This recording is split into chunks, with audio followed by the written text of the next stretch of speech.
the most important part of any return to training phase following any rehab or surgery is hammering home biomechanics. So in speaking directly on some sort of knee injury, particularly we talk about a meniscus repair, we're gonna hammer home squat patterning, particularly bilateral squat, split squat, and single leg squatting.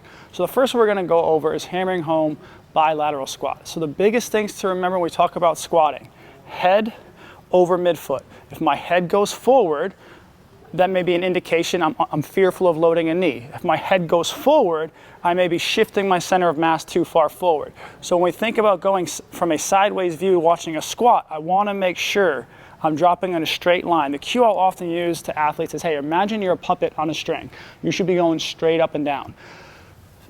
So early on, once we've cleared weight-bearing precautions, once we've developed some understanding of what good mechanics are, we'll start to load this.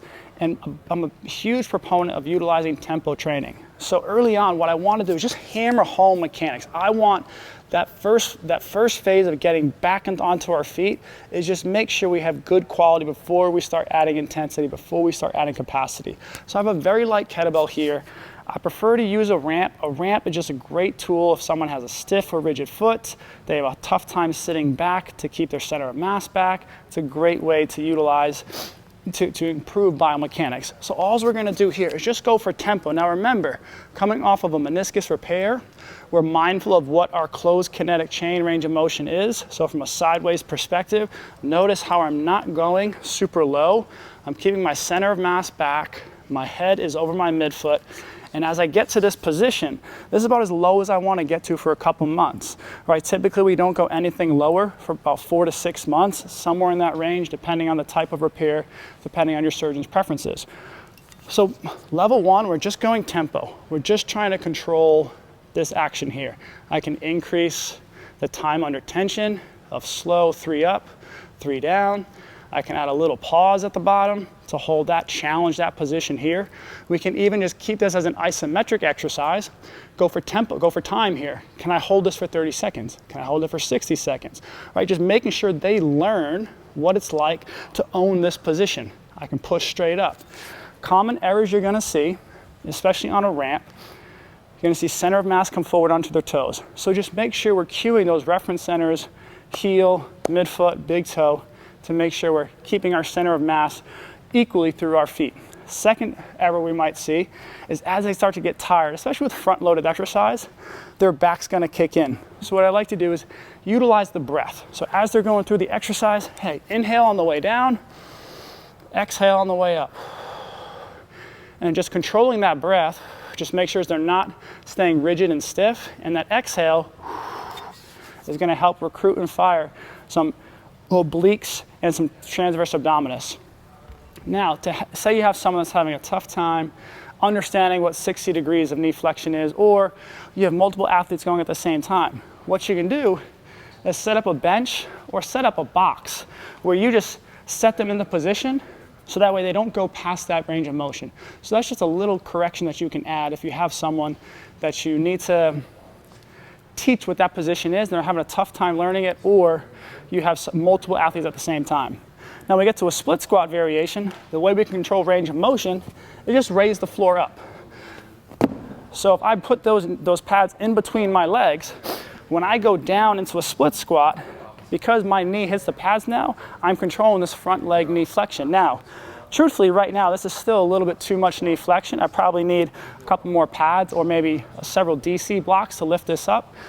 But this is how I can control range of motion rather than trying to eyeball it during a partial. So again, all about safety when we start getting return to training. So from here, I still love to use that ramp on the front foot. It really helps athletes recruit that distal VMO to get that IR moment. And so we're just here, again, building tempo, 3 seconds down, 3 seconds up. I can add a kettlebell, goblet, I can add it inside to keep my center of mass here. I can challenge frontal plane activity by putting on the outside. Remember, if the kettlebell or the weight is on the outside of my body, it's gonna wanna push me that way. So if I'm here, I'm feeling a little bit more glute. If I'm feeling here, I've got a little bit more quad and hamstring, just by changing the position of that kettlebell. So to recap so far, hammer home squat mechanics, hammer home split squat mechanics. The third one is going to be a single leg squat position. Now this is where it's a little bit challenging. Okay, not everyone feels comfortable doing this early on, but it's important we teach this. So you can really regress this to just being a simple wall squat. I don't love the wall squat because of trunk position, but that might be the great starting position, great starting point, excuse me.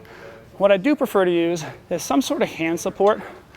2 hands, 1 hand, makes no difference. And we're just working on this ability to load one leg, head over midfoot. If you have a mirror, it's really helpful for athletes when they start to utilize single leg work. And this is a great position to start training, that mid stance position, that max propulsion, that max force development.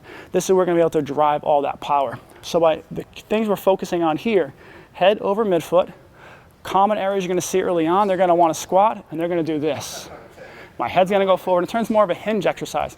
That's okay. I'm not mad about that. That's not wrong. But if we're really trying to train this knee to accept load, we wanna make sure our center of mass stays over our foot. Some athletes are gonna be better bringing the foot in front. Some are gonna be better bringing the foot behind.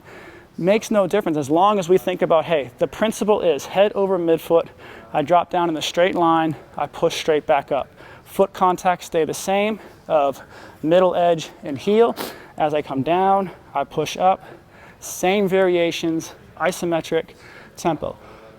So the whole purpose of this phase coming off of surgical precautions from any sort of knee surgery is to make sure we hammer home biomechanics. And the reason we want to do this is if we skip this step and try going to the fun stuff, the strength training, the power training, we don't develop the good mechanics, it's gonna bite us in the butt later on. And we're gonna have a difficult time really developing those qualities as best we can. So just spend 2 to 4 weeks really hammering home good mechanics with isometrics and tempo to prepare the body for what's to come, because I promise you, it's gonna make that stuff, the fun stuff, even more fun.